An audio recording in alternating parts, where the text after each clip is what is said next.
It looks like increasingly desperate Democrats are about to drop their phony October surprise scandal on Trump. According to pollster Mark Halperin, their surrogates are trying to shop a story to the media, which if true would end his campaign. Spoiler alert, it's probably not true. I know of one story that's been pitched to a major newspaper and to me, and for all I know to many others, that I don't believe is true.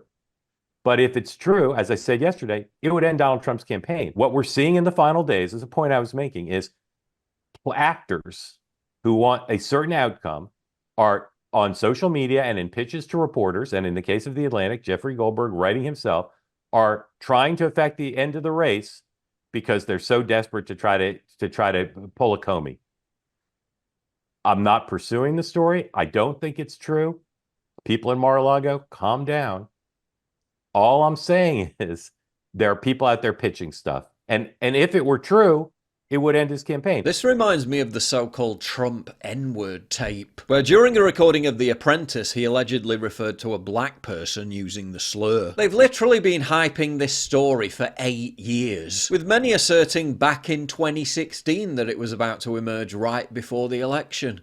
But it never did. And the best they could come up with back then was the infamous locker room grabber by the you-know-what tape. They've been digging up dirt on Trump for nearly a decade. He's probably the most investigated person on the planet, so if something genuinely damaging existed, you'd think it'd have come out by now. But don't make the mistake of thinking that it needs to be genuine for the legacy media to run with it anyway. A new report that Trump, while president, used the F word to describe a murdered Mexican-American soldier.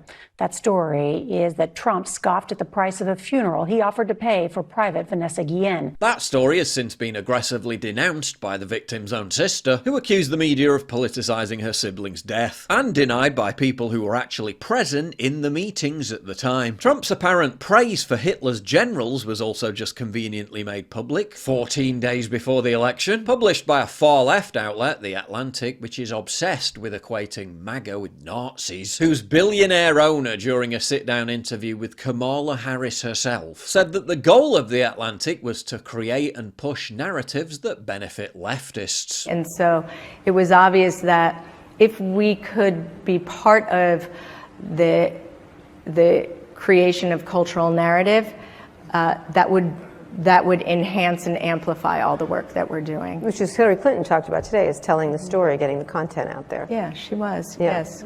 Yeah. But yeah, I'm sure you can trust them to tell the truth about Trump.